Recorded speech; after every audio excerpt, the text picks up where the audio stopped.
level 2. This is me Madiha Imam, your maths teacher. In this video we will revise the topic fraction and number spellings 1 to 50.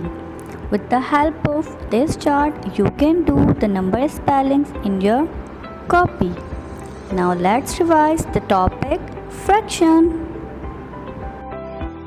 A part of a whole cut into equal parts called fraction. Now let's revise what is numerator.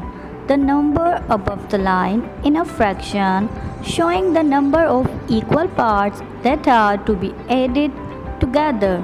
Example, in 3 out of 4, the 3 is numerator. Now let's discuss about denominator. The number below the line in a fraction showing the number of equal parts the whole is divided into. Example, 3 out of 4. So the 4 is denominator. So dear students, learn these definitions for MCQs practice. Let us discuss more about it.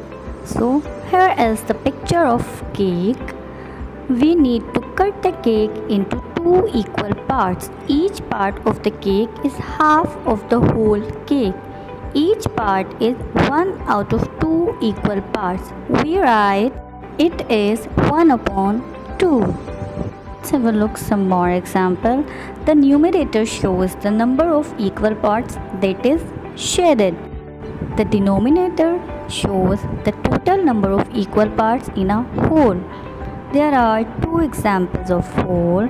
The one is 1 upon 3 and the 2 is 2 upon 3.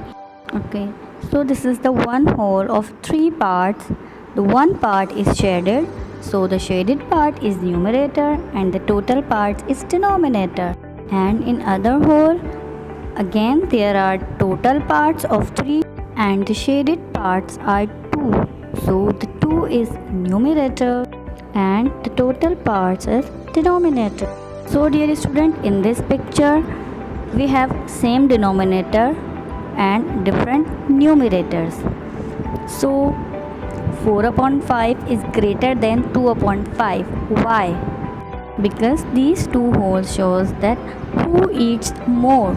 So Farhan eats more than Sam. Kate and Priya have cakes of the same size. Kate ate half of her cake. Priya ate 1/4 of her cake. Who ate more? According to this picture, 1 upon 2 is greater than 1 upon 4. Kate ate more than Priya. So in this question, look at the denominators and the numerators in the greatest and the smallest fractions. What do you notice? Think about it. Now let's talk about it. Homework of week 3 to 1 to 15 number spellings in your copy. And the week 4 homework is solve mentioned pages in book 2. Thank you level 2. Allah Hafiz.